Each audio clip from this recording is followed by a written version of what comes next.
Good afternoon, everyone, and welcome to this webinar, which is hosted by the APM's PMO SIG, entitled PMOs and the CxO.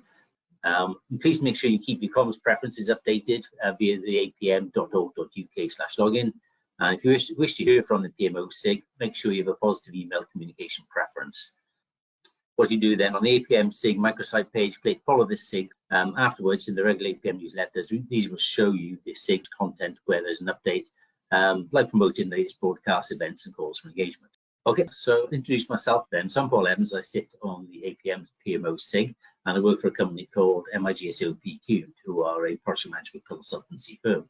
So I've been with them for about 8 years now, helping clients set up and run a range of PMOs. I've come across quite a lot of different experiences, and overall in project management, I've spent 30 years working on a mix of projects across the full life cycle, and in quite a range of industry as well, from aerospace and defence through energy, security and transport. So in that time, I've come across quite a wide range of PMOs and looking at how effective they are, which tends to be a reflection of their corporate culture and the leadership from the CxO level downwards, where they sort of drive what they want from the PMO. Ideally, the two will be working as a coherent team, but from my experience, this doesn't happen as often as we'd like to see. So the idea from this webinar actually came out of a discussion at a APM Fellows event where we were talking about some of the problems projects have, why don't projects have the recognition we feel they ought to at the senior level. And what we discovered at that point was perhaps the CxO and the PMOs didn't necessarily speak the right language. So from that then we sort of came across this perhaps idea that perhaps we need to explore what some of those issues are in a webinar. Okay, so I'm going to start off by looking at what the typical CxO roles are. So the C stands for Chief and the O stands for Officer. And within those various roles then we're going to have what we've identified here is 5 of perhaps the most common ones that we get. So of course the one at the top is the Chief Executive Officer. Personally, the top decision maker can come from any background really. That's kind of the person who expect typically making all the decisions about what's going on in the business and directing the overall course of the business. Next one down then, most common one is Chief Financial Officer, going to provide all the financial controls, the reports, strategize the finance, and look at any financial benefits with any new initiatives being undertaken. Therefore, the interaction with the project is very much on that financial aspect. How much is it costing and how much is it going to make us in the future? Chief Operations Officer largely runs the business, second in command to the CEO typically, and make sure the day-to-day operations of the organization run as smoothly as possible. Projects tend to be a bit of a thorn in their side. They're making doing something different and changing it, and the CEO very often just wants things to happen smoothly. Chief Information Officer runs the IT systems for the organization, make sure everything is running again smoothly so the rest of the business can operate as best it can. Typically come from, may start as business analysts, have sound technical skills, and therefore perhaps a bit more related to us in the project world. Then I've also got the Chief Technical Officer as well, looks at adopting and managing technologies in the company. Commercial engineer, perhaps a scientist. Again, we might have some links and that working closely with them on our projects as well. There are a number of other ones that we have HR into there and so on and so forth. Those are key ones I've just picked out for now. What is missing from this, and I know you have in some areas, but not always, is a corporate or chief project officer. So we'll talk about this potential and how we can help address the sort of the gaps in the delivery of the projects later in the talk. What is the role of the board then? So I just looked at what Prince 2 is one example said about what makes an effective delivery board. So from this, 4 key aspects for a project board. And I've called the executive board a project board because in this case, we're interested in looking at what's the interaction, how effectively they're going to manage the projects within their organization. So I see them as a very top level of any project board. You know, that you might have divisional ones, etc. But each board will have to have the authority to authorize funds and resources to work on the projects. And also the clout to redirect projects, to assess the priorities of them, and to make sure that the projects are on track. They're credible. Without that credibility, which means they have the appropriate background skills, knowledge, experience to understand the projects, understand the business, and to direct the staff working for them. without the credibility, they won't necessarily have the influence across the business to get the work done that needs to be done. They have to have the ability to delegate. This isn't just telling people go and do something, but also making sure those people have the relevant skills and experience, understand what the reporting mechanisms are, how the governance is going to work, making sure they're not micromanaging the situation as well. So it's all a case of putting in the ability and governance ability to manage the projects, etc. Finally, availability. They can't just turn to meetings, review a project 1 month, disappear off, come back to the next month, look again. Are they available to actually in the meetings to understand the issues being discussed on the projects? Can they lean in to support the projects as necessary? Are they available to make sure they provide the resources and support needed and take actions when needed to help support the project and overcome issues that the project's facing? So that's the board then itself. We've got the key members of the board, what's expected of them themselves. So let's now start to look at what a typical PMO will do. So in terms of the PMO, standard functions, you can list this from a variety of different sources. On this, we're going to have quite a lot of expectations of a PMO if we look at what's expected from standard sources. So they can define project guidelines and standards, make sure the projects run smoothly, create actionable plans, provide support to the project teams on how to allocate the funding and resources based on the priorities, help improve the efficiencies across the project by looking at where areas of problem areas are and providing advice on how to address those. Improve decision making, agency through project deliverable tracking. This is providing information what's happening compared to what should be happening on the project. Providing reports up to the stakeholders and therefore improving the visibility of the stakeholders and what's happening in the projects. Helping deliver the business benefits as well and actually interpreting what is the business benefit into the business as well and moving away from project speed. Helping promote PPM practices and support then to the PPM staff itself. Quite a lot for the PMOs to undertake. Not all PMOs will undertake all of those things. And so the diagram on the right can show how PMOs might operate in a hierarchical structure throughout the organization, from the individual project PMOs through to program boards at the top and exec sponsors at the top of the organization, where you might have throughout the PMOs escalating early warnings of issues, and also from the top then driving direction decision making down. So that's kind of the idea of how the PMOs will sit together within the organization. Unfortunately, that doesn't happen all that often. Many of those things work well, but not all the time. So let's look at some of the common issues, and hopefully you'll recognize at least some of these themselves. And there might be others that I haven't covered. Excuse me for that. So one of the key issues that I find time and time again is not the right data being presented. The PMOs will provide data that they produce and generate, but it might not be what the data for the particular CxO or any of the CxO is interested in. If the finance officer is interested in how much have you spent and what you're going to spend, you might get that basic information, but it loses context. And hopefully many of you are familiar with things like earned value in terms of does that money cater for what you're intending to achieve and so on. Is the data accurately, forecast accurate? And there's many studies on how good we are at estimating on projects as to whether our forecasts are any good or not. So basically, when we present data, do we present it in a massive spreadsheet? I've often seen this being presented where the PMO provides all the data rather than a summary, an indication of these are the bits you need to be aware of and the implications of the data. There's often raw information provided as opposed to analysed and providing information.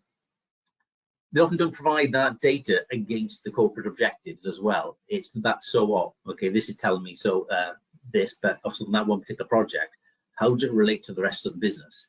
What can the CEO make of that data related to how does the rest of the business perform on a day-by-day basis? What does it mean to the benefits?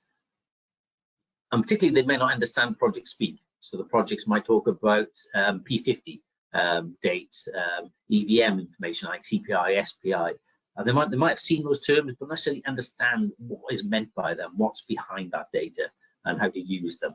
I'm not sure how many of you come across directors who have actually been trained in project management, project manager speak. I haven't come across many. They mainly come, as we looked to do at the CxO roles earlier, where they come from many different backgrounds, and therefore haven't been taught project management, and therefore you can't expect them to understand the project speed.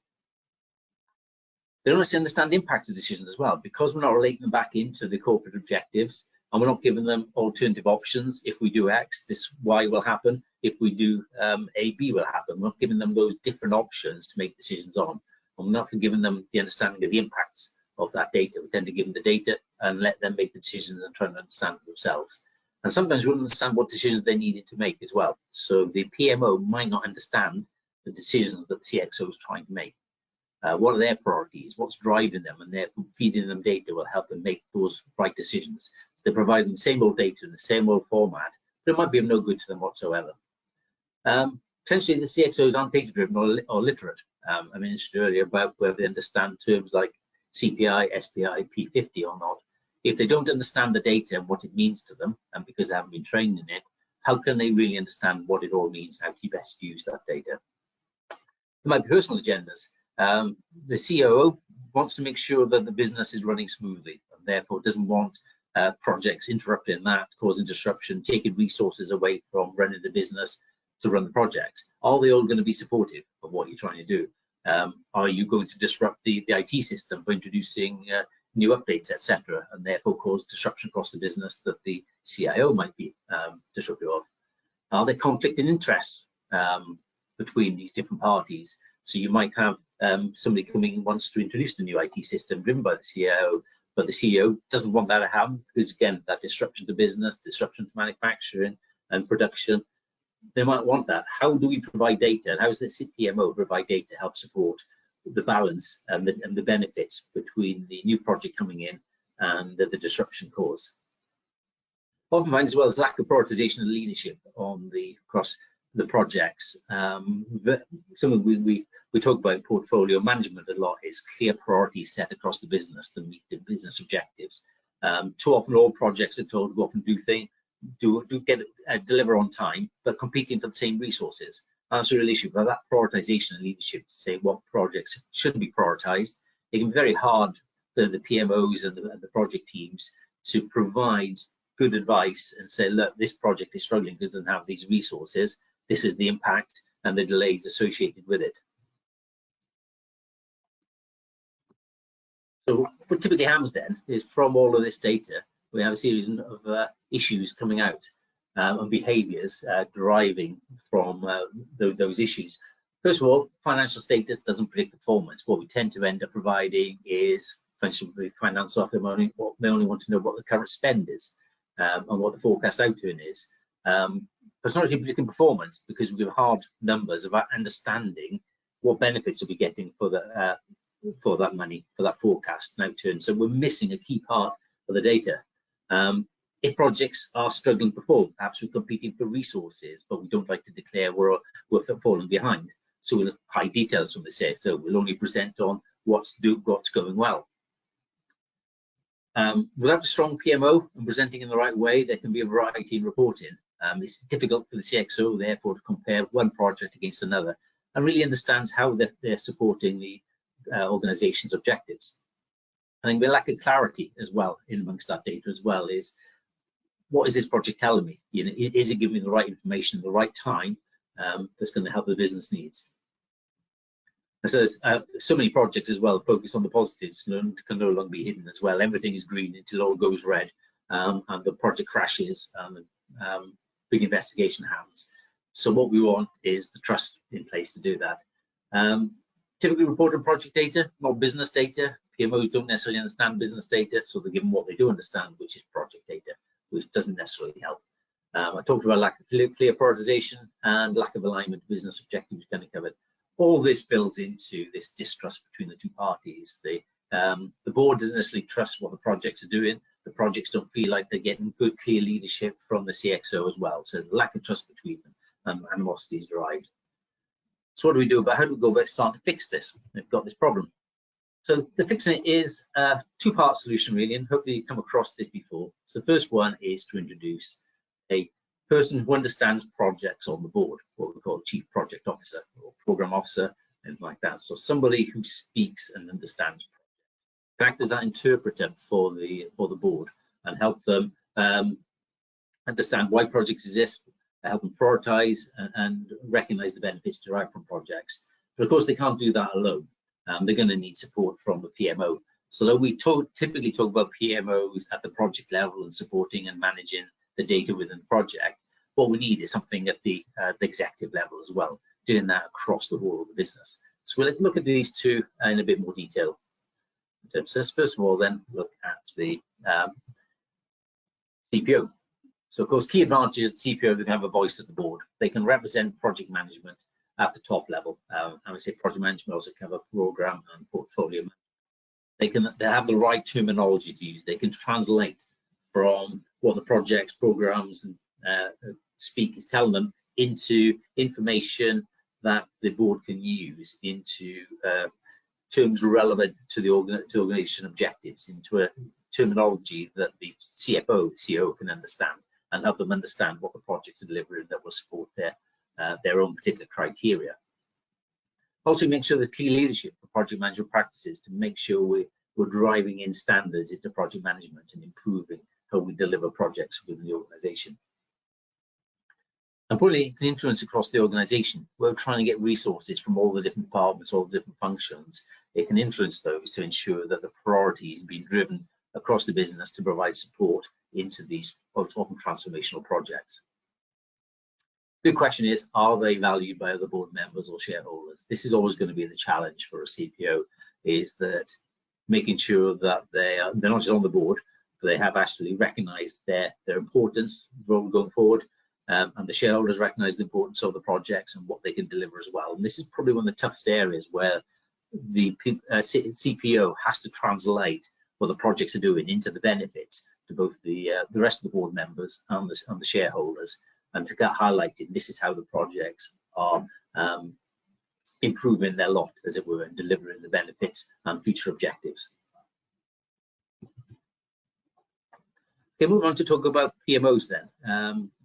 Mentioned just now about the enterprise PMO, which is down below, but in terms of what a PMO is, it's a lot of different things. We had a big list earlier of what the roles of a PMO are, but this is actually, although it's done as a short table, now it's a four-dimensional view, which I couldn't draw, so it's drawn as a table. So it's a four-dimensional view of a PMO. So they've got different aspects, looking at what each PMO is trying to achieve. So I'm going to talk through each line individually and look at, from a different lens, how we would approach a PMO, and then we look at what does actually an ePMO mean. So start at the top then, what level of control do we want on the projects? A supportive one will supply templates, best practices, provide training, and which doesn't take part in the projects themselves. It's there provided as a center of excellence, providing support into the project, but sits on the side just as that, almost as a functional support to it. Controlling PMO is the one actually conducting assurance on the project. So again, independent from the projects, it's going to look at compliance against the organizational tools, processes, standards, and it's very suitable for a balanced matrix organization.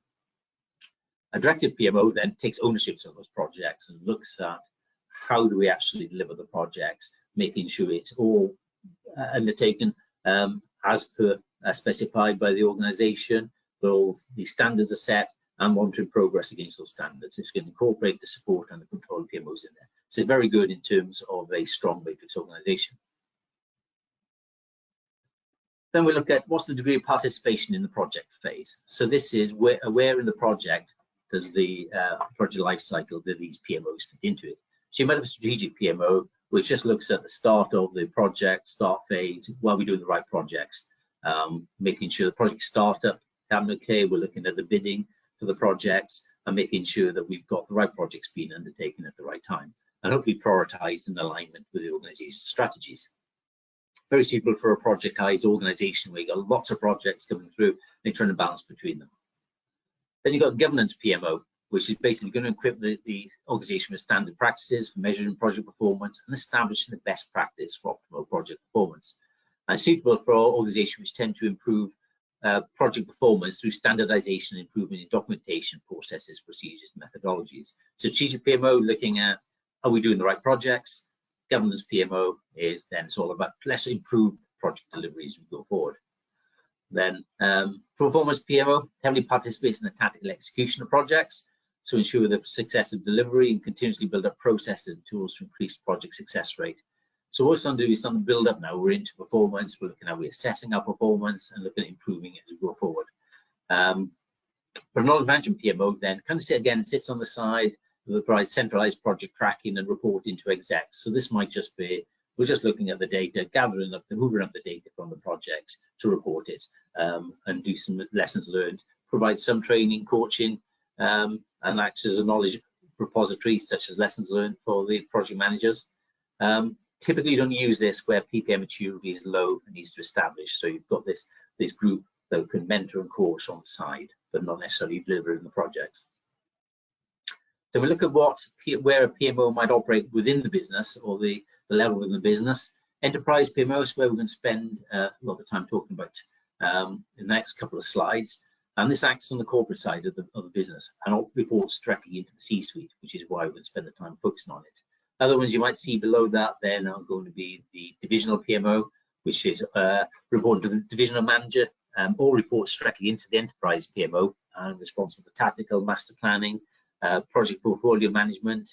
Then you go down to the next level down, departmental PMO, some breakdown in more detail, down to more tactical planning, tactical projects, and down to then the dedicated PMO, which is that PMO specifically tied into an individual project and supporting that one project alone. Then just a final lens we're going to apply into the PMOs look at then is the degree of technologies applied. The manual PMO, this is very much pen and paper PMO, simple spreadsheets. You might use Excel, PowerPoint to conduct project tracking, management and reporting. Very much manually driven, collected and analyzed. Great if it's a small company, you don't want to invest in large complex project management tool set for doing that. But as the project gets, organization gets bigger, it's less applicable. But you need to move towards an automated PMO where you're leveraging business intelligence and automation tools to help support tracking, project performance, helping generate prediction, and generating dashboards in real time as well. So you're trying to automate the generation of information to report back and standardization of it across the business. Then finally, we're kind of moving into the future now, where we're talking about augmented PMO, where it's going to leverage AI-based data consolidation and prediction with business intelligence solutions. There aren't many of these about at the moment. The intent is that we'll get better portfolio trending and future perspectives on the business. So focusing back to the enterprise PMO. So we're going to look at what are their key responsibilities are. So we start to look at these across the board, and we're starting to look at that higher level responsibility, accountability we've got, where they're taking the ground rules, expectations for the project teams, formalizing common languages to use, determining the level of visibility and accountability across the whole organization, and championing business transformation. So you can see all of these are all about business-led, big strategic decisions on this, driving the conformity across the organization.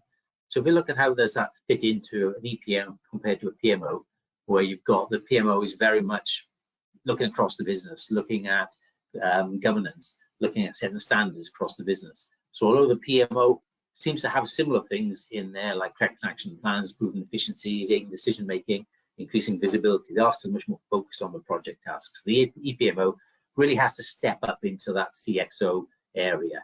So it helps understand that common language for the leaders as well, help understand what the stakeholders' language is. So it's taking what the PMO does in terms of visibility and changing the language around to the CxO. What do they need to do?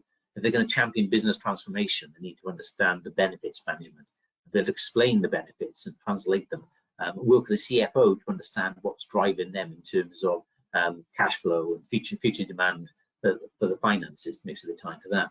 Resource and capacity planning, working with the COO to understand what the current drivers are, limitations are within the business, and how they're going to work together to deliver the projects there. Any key performance indicators measuring project performance. We typically have them within the project. We measure in spend, milestones, etc. What are the needs at the top level? The EPM has to fulfill that role to understand what are the CxOs looking for in terms of the key performance indicators at their level, and how do the project deliverables tie into those? How do the two tie together?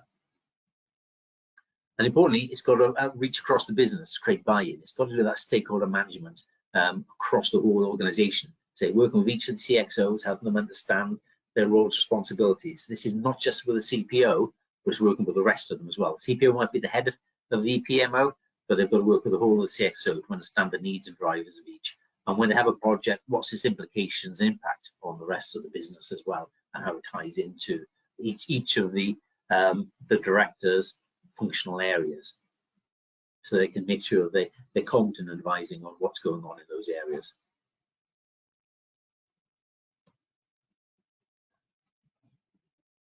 Okay, so what's some of the best practices for EPMO, and what we typically see is the framework when you're going to set one up? First of all, it's going to be corporate governance. It's going to reach right across how we're going to manage projects across the organization, how we're going to make sure they're delivering benefits across the whole of the organization and into each of the particular functional areas as well. So strategic management is defining what projects need to be undertaken, setting the priorities of them, which are covered largely in the portfolio management as well. So assessing, are we doing the right projects at the right time? What's the priorities? What happens if something else crops up and we need to change strategy? They should be dealing with all of those details and be able to set up a governance system to cater for those. And obviously best practices in terms of portfolio management, program and project management as well. So they're looking at how best to deliver those work. They need to understand the corporate structure as well, how the organization is structured and how will that affect how we deliver the projects, who do we need to go to for resources, etc. for doing that. What's the impact on the information technology? Key link in with the CIO in terms of what do we need from the IT, how is it going to be used to the projects, and that might be dedicated project management software, for instance, and then what changes have been made to the IT as well going forward. And of course, human resources and culture. Have we got the right people? Do we need to expand to support the projects? Do we improve our training and development? How do we move people around to support projects? And then once projects are completed, move them back into other parts of the business as well. Particularly the cultural impact. Somebody talked about this so far, but they really need to understand is how does the culture affect how they're going to deliver the projects. So the culture is going to start right at the top at the CxO level. What culture they establish in it, and then the PMO and the CPO has to understand that culture, and how is it drive down into the projects? How is it going to change the way we report? How is it going to change the way we govern the projects below it? What impacts is it going to have? So we've talked about setting up EPMOs, getting a CPO in place. It's not that easy where you can just set these up and you're ready to go. Typically, we're going to require some sort of maturity growth, some sort of evolution of the PMO to get to where we want to be. So let's have a look at perhaps where we start at the bottom level of PMO. We talked earlier about that, the manual creation of reports, etc. So that's what we call a level 1 initial ad hoc, no real model. Basically, PMOs might just be one or two people in an organization. Often do past failures. They might be seen, PMOs might be seen as a bad thing, might be seen as just producing admin. So then we also progress this and mature it. We want to go on towards PMOs that focus on deliver strategic projects and best practices. That moving towards that EPM role, starting to look at more than just a project, getting into programs and benefits delivery. We want to then provide into how do we make sure we provide mentoring and training for project managers and teams. And some of this is not just the project managers, but mentoring and training to the directors as well. And that's a really important part that the CPO is going to do. It's not just there to explain what's happening on the projects and translate, but they're going to have to do some sort of mentoring and coaching for their peers as well on project management and what's happening with PMO and how to make effective use of the PMO too. And as we start to create and mature in that enterprise PMO, we're into proactive support. We're not just looking back what's happened on the projects and looking at how well they've delivered in the past. We're starting to look at, right, how do we move forward on this? How do we build upon these projects and programs? What's the future and how do we continue to develop and enhance a program and project management approach? And finally, the level 5 is what we want, is that optimized, sustained EPMO, true decision support office for executives. They've got that proper translation system in place that they can translate from the organization objectives down into how the project is delivering. The projects are reporting back up and the benefits from the projects can be clearly understood and defined. There's clear prioritization going on resources are being applied as appropriate to each of the projects, and effective decision making is in place. We're all working happily together. That's kind of where we want to work towards. It takes a bit of time. With the organization, you need to be looking at where are we currently at in terms of PMO evolution. Do we have the relevant support at the top? Do we have the business drivers to get there? Do we have the leadership to get there as well? So look at that then. What does it mean? So a few conclusions to draw then. First of all, a lot of our problems occur with a project at the top levels, a lack of experience from both the CxO and the PMOs on the needs of the other party and how to talk to and translate it and what they're trying to do. Of course, there's lots of issues that were highlighted earlier to do that. So what we need is, first of all, is a clear definition of the role of the PMO. I threw that four-dimensional model at you. We're quite confused as to what the PMO is trying to do. Is it trying to do all of those things? And certainly maturity-wise, we typically can't. We have to grow into those roles. So we tend to focus on one particular role over another, and depending upon the culture of the organization and the maturity of the matrix organization within it, is it project-led, is it more functional-led, might apply us to apply the PMO in different ways. And sponsorship at that top level, to make sure that's clearly understood, is really important. The CPO must understand then is how that culture will drive that type of PMO you're selecting to make sure it's most effective, and perhaps then mature towards that growth towards an PMO as well as the project maturity matures as well, or improves, I should say. PMO CxO do need to work together to this relationship, and it could be a slow process. Don't expect results overnight. This is a big change of culture that's going to take place. So the company culture might be set up purely about manufacturing, etc. You do some projects to it that might not be might be disliked because of the disruption they cause. So you've got to move in there with this important change management across the organization. It can take a lot of time to influence people to show the benefits derived from the projects, and to gain support from them, where diverting resources off to support the projects. So it's a quick walkthrough of some of the key issues that we've encountered before with the CxO and the PMO, and how we can potentially use CPOs and enterprise level PMOs to help address the problem. So hopefully you found that interesting. Any questions? Right, credibility is key. Yes, from Sharon Carter, absolutely, lead from the top, but having the knowledge and understanding, make effective and correct decisions. Absolutely. But the challenge is understanding the data you need to make the effective and correct decisions, because sometimes you don't have all the data provided to you. Therefore, what data is most important to make that decision? And continually using the ePMO to give data to see the impact of those decisions as well. You made a decision, and then you should be always monitoring it. Did I make that right decision? Do I need to amend it? So the strategy just don't make the decision once. You constantly review your progress on the strategy as well. How is this matched to the Axelos P3O and MOP models? It basically, that's next later, it is complementary to it. So this is just an overview of it. I haven't gone into Axelos's methodology and things on that. Nick, if you wanted to do that specifically, you can do. I was trying to give a more generic overview of it all. Aren't all the common issues just poor project practices? Yeah, that's interesting. So I think the issue we're trying to get at here is that stakeholder management can be more challenging at the top, because you typically project teams aren't necessarily experienced and trained in dealing with the CxO. It's kind of stakeholder management is thrown out there, but actually training in stakeholder management, in my experience, is limited, and therefore just highlighting this is what the CxOs need, their view of the world and their drivers for what's happening in the business, often different from one individual projects. In individual projects, we're very focused on delivering that project's outcome. This is what we've got to do.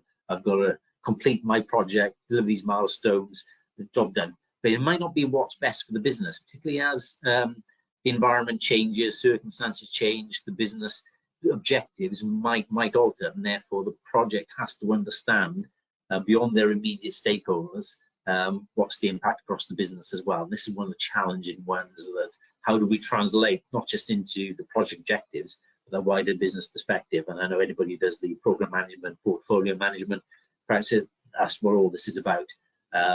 It's a lot more difficult than said, because getting into the mindset of the CxO can be a challenge unless you're up there doing it and looking across the business, because it's so easy to get meshed in the detail in projects that you lose focus across what the business is trying to do, particularly where it has conflicts between what you're trying to deliver in your project compared to what's needed elsewhere in the business. And that's where you need that strong leadership at the top to resolve those conflicts and set the priorities. What else have we got then? To confirm, is the PMO separate entity of the PMO but works with or an element of the PMO, assuming it isn't an individual? Hopefully it's not just an individual. Jay, this is Jay Kaminsky. This is quite a lot of work could be done when you look at the full scope of what PMO is going to do. So you're going to have your experts on your scheduling, your finances, your risks, etc. will all play a part of this. So what we're proposing, the PMO, is a separate entity that sits at that top level, that has people trained and experienced in understanding the goals and needs and wants and can communicate with them. Below that, as I showed on the triangular diagram earlier, you have then your network of PMOs spanning down to your divisions, down into individual projects. They're all supported and feed into it, with the PMO then setting the standards of practices that they're going to work to. Whilst reviewing the relationship between the CPO and project sponsors from Alan Robinson, they will need to work closely together. Obviously, the project sponsors might come from different parts of the business. It might be from within the COO or CIO, CTO's teams might be providing the project sponsors. So the CPO is going to have to almost work with those to look at what are the priorities, what are the business needs and objectives, and help them understand that bigger picture of the business drivers as well. So when you've got an individual project sponsor, again, that might be focused on their particular needs without looking across the whole of the organization's needs and demands. So again, the CPO is going to have to work with those guys, with all of those involved, to look at what the priorities are and what the key drivers are, perhaps the limitations and barriers are to implementing all the projects. What sort of time duration does it take a typical PMO to go from 1 to 5? And is the funding investment substantial? Ooh, that's a very good question. That is really how long's a piece of string, I'm afraid. That does depend on your environment, your culture, your starting position. So generally go in there and assess your maturity of your organization, your assessment of maturity of change and reaction to change within the organization. And then you start to assess what's the journey, what's the drive from the leadership. That is such a variable decision. I'm afraid I can't provide more detail than that. And then what percentage of the company should be invested into the new PMO to get to level 5? Ooh, very good question. Again, that depends on the size of the organization, whether your project's set up, whether you are just have project support in the main functional drives. If your project's set up, you'd have a bigger EPMO to run those. If it's more functional driven, the EPMO will be a bit smaller. So again, sorry, it's a bit of a piece of, how long's a piece of string question on that, so I can give you a better answer. Okay, how far away do you think we are from a CPO being commonplace as part of a C-suite setup? Are some industries further ahead in their thinking on this than others? My experience, and hopefully please feel free to for other people to provide their input as well on this one, is that we are still quite a long way from this at the moment. Probably we sit in our own project management bubble. When we've sat at the APM conferences and we've talked about this topic, and we kind of think this is what we need to do, but the impetus to change, introduce CPOs is still not there from a lot of directors. And then how do we go about changing that? Well, that's about the change management aspects, which can be slow, can take some time. We need the leaders to understand what projects deliver. We can keep nudging at them, but I think this is not going to be a quick fix, and it'll take a long time to deliver. Are some industries further ahead in their thinking? Absolutely there are, but I think I wouldn't say the whole industries are. I will say some companies are. I think it's very much my perspective. It's down to the individual leaders at the CxO level will incorporate it, recognize the need, the importance for it. They're not always project based as well, so some of them will recognize the benefits projects will bring them and introduce them, but it does tend to be individually driven rather than an industry as a whole. You kind of hope it was, even in IT, but my experience even in IT, you don't necessarily get good, strong project driven at the top. They might talk about agile delivery, but they might talk about it but not implement it very well. And again, some of that in the PMO to help them understand Agile and translate Agile into the corporate objectives is perhaps necessary. Thank you very much for this session. I'm interviewing for a project control position this week. Do you have any observations on the role of the project controller within the PMO in interview advice? Interview advice, I haven't got time to buy you all that, but lots. Project control is really important.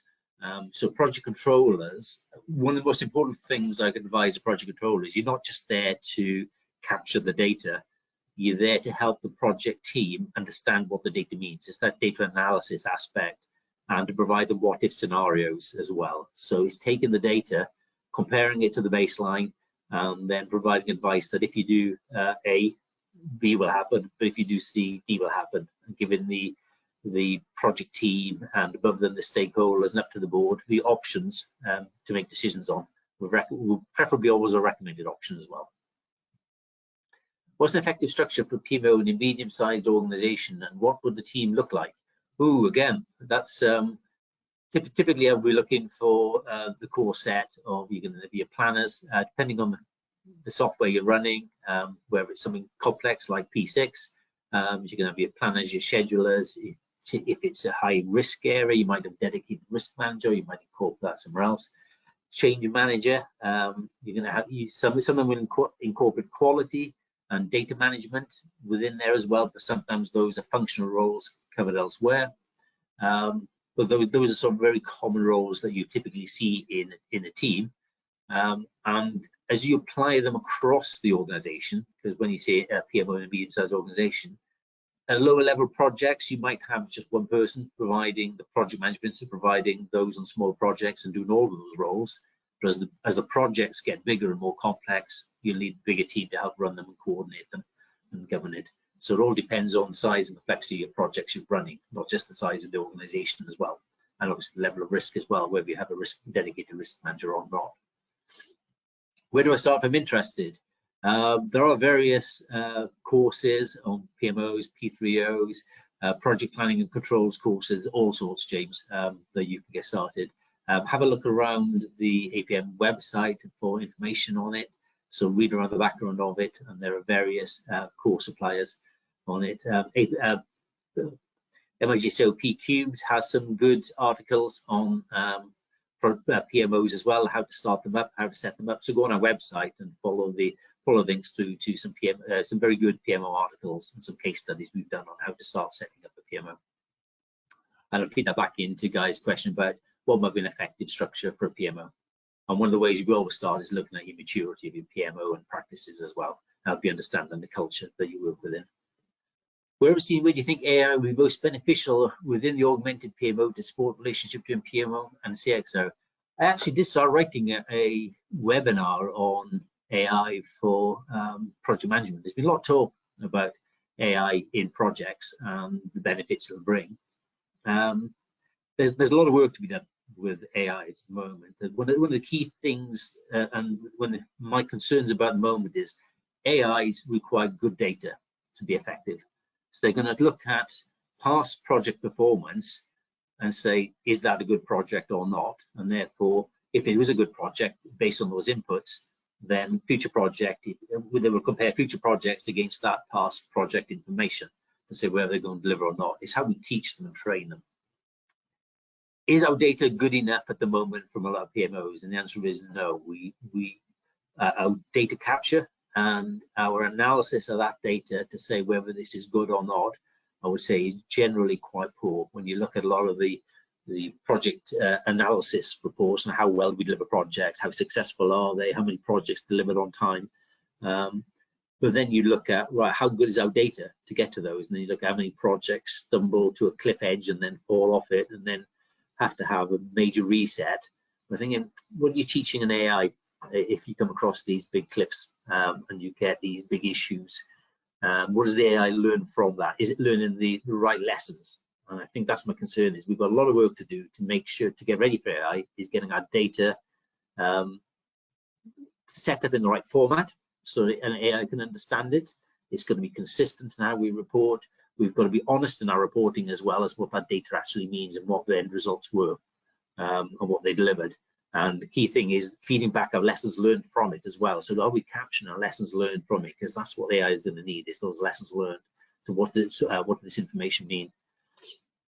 So then for CxO, it's quite important, because AI can be really important to help turn that information that gets from the project and hoovering up all that data that's produced across the organization and give them information about how this affects the business and how to make decisions. So it could be a really powerful decision-making tool, but it's got to be taught the right way. That's the key thing. So it could be powerful, but of course the CxO has also have to understand the limitations of AI as well. So it can tell you all sorts of great stuff, but it might be biased, and that's one of the concerns of it. Have we produced an unbiased AI that can provide the right information? Otherwise, we can go down rabbit holes, because we'll provide it with data based on poor decisions in the past. Okay, how can a PMO persuade the CEO to be more project friendly? Basically highlighting the benefits the project gave, demonstrating good performance in the past, so they can start to build that trust. Really, is they can show the projects, when supported correctly and you've got the right environment in place, will deliver. That issue of trust that I highlighted on one of the earlier slides is a key factor for this, is that they tend not to be project friendly because they just see the costs overrun, projects running late. So it's making sure they understand the environment which supports good projects and good decision making will help the CEO be convinced that projects are an appropriate way of running the business and improving the business. Okay, Ian, I'm a graduate student in project management, would love to work as a PMO analyst. What advice can you give someone who's looking into the PMO role? Thank you.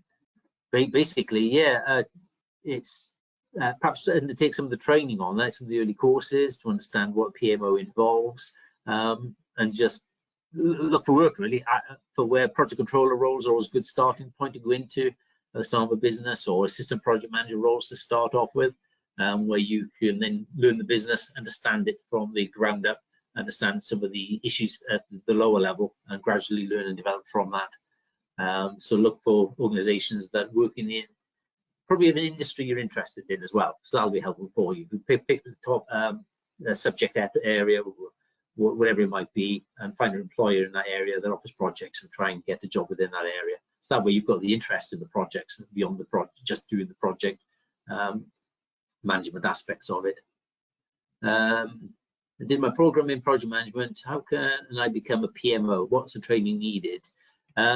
Basically things like project planning controls courses, so understanding planning, scheduling, risk management, change management. Those are all key skills you're going to need for PMO. An important part of that. Stakeholder management is another key aspect of those. So those key skills. What skills excellent EPM should have? So the PMO definitely needs good stakeholder management and strategic awareness as well. But definitely stakeholder management is probably the primary driver for the PMO. Able to share we've seen the CPO, EPMO model work effectively or mature in the right direction. I haven't got specific examples here. I can produce them better because I'm more focused on the issue interactions of those. Perhaps I can cover those. Network grow CPO roles as part of the regional boards. That's great news. Thanks, Alan. Very great decision point. As organizations grow, what's best approach to develop from PMO to PMO? You're going to want that PMO focused on what does it need to improve. So it needs to have that reflective look on what's a maturity are we currently at, where do we want to be, and then start to people putting an effort in to start to think about how do we grow in a maturity, what do we need to do, where are we weak, and how do we improve in those areas, and what action we need to take to do those. So it needs that self-reflective PMO, and people are charged with doing that to graduate EPMO. And the best way to do that is if we get a CPO in there who will drive the need for doing that, because without somebody driving and leading it, you probably won't get the support to do that work as part of your core business hours. Okay, I think that's all the questions I've got to the bottom of that. So hopefully you've all enjoyed the webinar. So thank you very much for your time, and thanks for certainly a large number of questions provided, and I hope you enjoyed the talk.